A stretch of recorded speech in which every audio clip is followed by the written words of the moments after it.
Captain America, Mr. Freedom himself. Much like the first Captain America movie in the MCU, this game was released in a time where movie tie-in games were still trying to find their footing, trying to strike the right balance of retelling the events from prior source materials or to deviate a little bit away to assist in telling a fresh, new story for a modern audience. Now, one would be forgiven for assuming that this would be another mediocre entry into the inevitable onslaught of superhero movie tie-in games to come, but you'd also be wrong. See, Captain America Super Soldier, releasing in 2011, is so much more than a simple movie tie-in game. It's an expansion to what is seen in the first Captain America movie. It adds extra layers of depth that were missing from the film, and it quickly became an underrated gem that I wish more people would play. So let's check it out.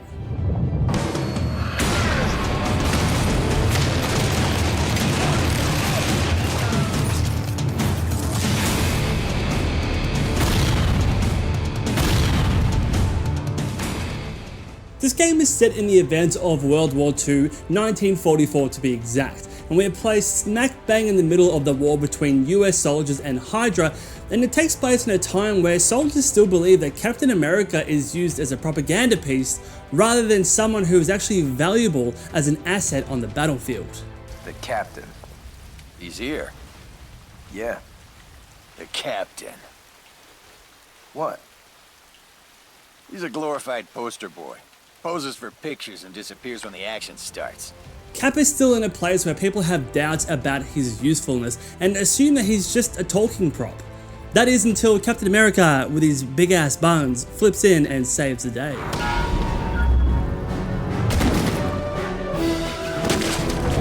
Fall back, soldier. I'll take it from here.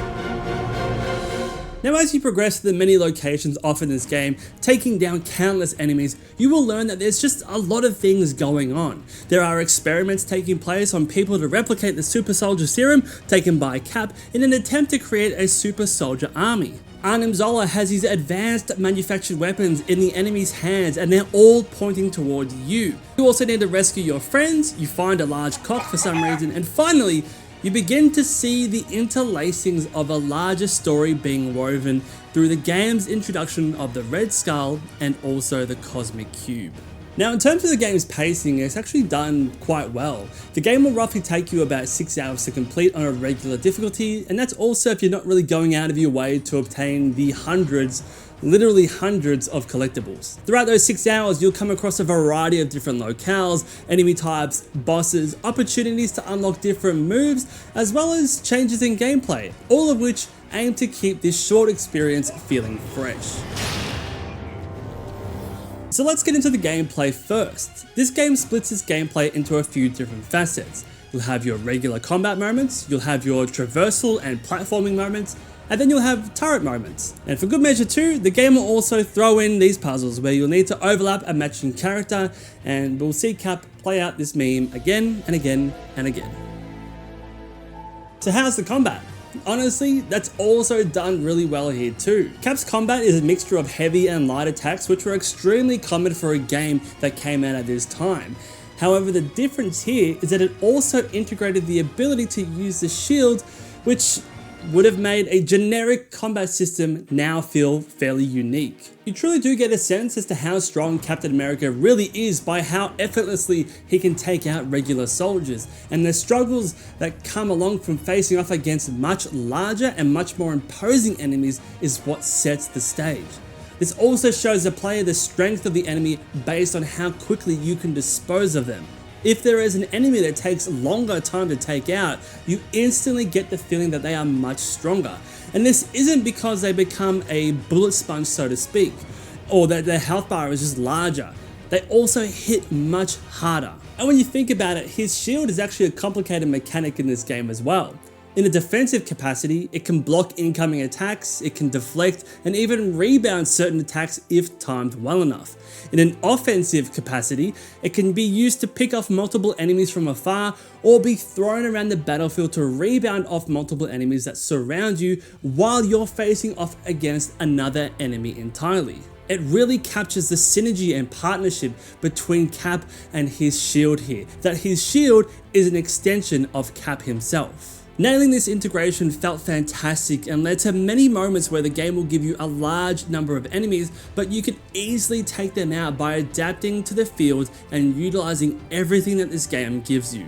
Now on top of all that, as you progress through the game, you unlock even more moves to use in combat, and Cap also has a range of special abilities at his disposal. You can send shockwaves out around you, you can use your shield like Red Dead Redemption's Deadeye feature and pick off multiple enemies at once. And you can even go into this Super Soldier Rage mode if your bar becomes full. Having these, as well as many other abilities being drip fed to you constantly throughout my play, meant there was always something new for me to try, always something to experiment with, and integrating the shield into the game's combat this way always felt great.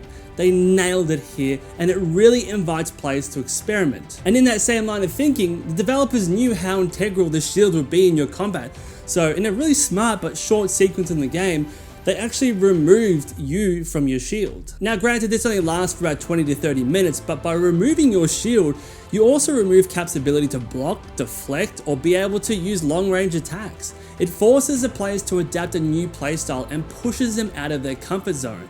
It's a segment that doesn't overstay its welcome, but it absolutely was a nice change and a good reminder of how much I actually relied on that shield. But I mean, when you think about it, who can blame me? The shield has a really nice, impactful wallop whenever it collides with the skull of an unlucky foe. It's this deep, resonating sound that makes every encounter and every bludgeoning a delight.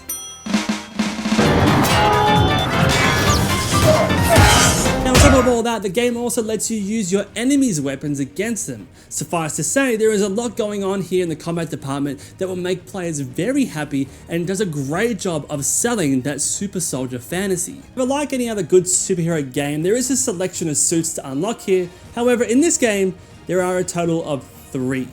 There's one from the movie suit, which is your default suit, you get this suit, and then there's a classic suit.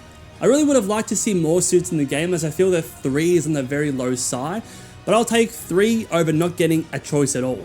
And the game does a really good job of handling its suits as well. These aren't just reskins, these suits actually serve a purpose. Each will come with its own certain effect, so one suit may reduce the damage taken, another might increase the focus meter of Cap. So not only are players able to wear cool and different suits, but they have a practical application to them in battle as well. To follow the trend of the good news, Chris Evans along with multiple other actors returned from the movie to voice their respective characters, which also just made this game feel more like an extension to the movie rather than just a cheap tack on for a quick cash grab. You've seen the movie, you know the characters, now you get to play in the world and explore facets not seen within said movie. It was a great way to throw players into an established and growing world and to let them uncover more of its details. That's a lot of praise for this game, and you might assume that this game's just got it all. Fluid feeling combat, interesting set pieces, being placed in the heart of World War II, most actors returning to reprise their roles, and of course, we can't forget the most important addition, America's ass.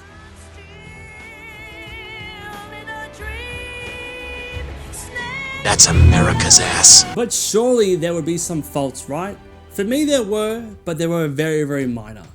Firstly, let's start with the boss fights. There are a few boss fights in this game, and while they were done fairly well I guess, they kind of felt lackluster by comparison to everything else going on in the game. Taking down Lady Hydra was just a long sequence of rebounding her bullets back to her. You fight Zola in a robot suit like 4 or 5 times and it became so repetitive. The easiest way to take him out was to channel my inner Elden Ring player to build up this bar, unleash a finisher move on him, and just keep doing that until his health ran out. You also don't get to fight the Red Skull, which, given that this game doesn't get a sequel, it's like showing the Joker off in a Batman game and never having you fight him ever. You do some incredible feats in this game and fight some really interesting enemies, but then the boss fights just ask you to repeat the more mundane side of the combat to beat them. Like for an example, we've got people in this game that can catch your shield and shoot supersonic booms at you. That's just a normal enemy type, but then you're telling me that you couldn't have thought of anything better for a boss mechanic than rebounding bullets? Come on man, the fucking enemies are showing you up. Moving on, the platforming or maneuvering levels can also be a little bit janky from time to time. It's mostly good, but it can get weird. Cap can do some amazing feats of acrobatics and the game spends time showing that off, but he can't clear this simple waist height rail. Cap can't even use this car to bounce off to clear it. The game is fairly linear in where you can go, but if you begin to go off the beaten path just ever so slightly, you're presented with invisible walls like this, and left to constantly wonder, why can't I just do that? This becomes an issue because through its collectibles and unlockable items, the game actually invites you to explore its levels. You see collectibles in unconventional places, so you start to explore and find ways to get there. It tells you through these tertiary tasks to go off the beaten path, and then you're just met with annoying backtracking and invisible walls as a punishment. You also do not get a choice as to when you can or can't do certain platforming or acrobatic sequences. When placed at a certain area, the game invites you into its platforming sequences where you try to time the jumps perfectly. Outside of these sections, it's back to your very basic set of movements like a light jog or a dodge roll.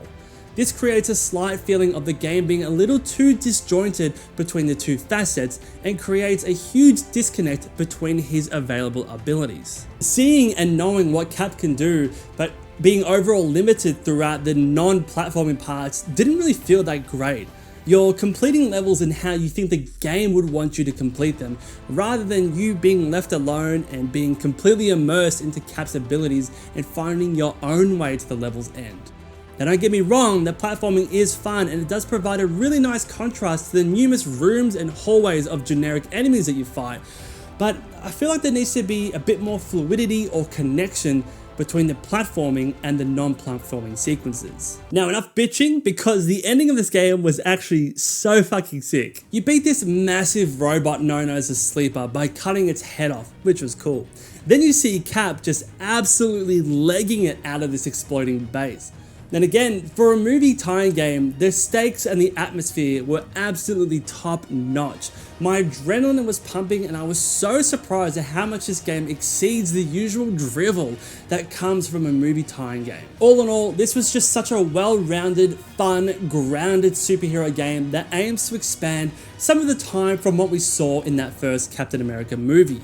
It's a game that wanted to showcase the many abilities and attributes of Cap and to give you, the player, the closest possible feeling as to what it would be like to play as this super soldier. If you haven't already played this game and you were able to get it somehow, emulation, I definitely recommend that you do so. As a game, it's not without its issues, however it is a true standout for superhero movie tie-in games and it's just a great game in general.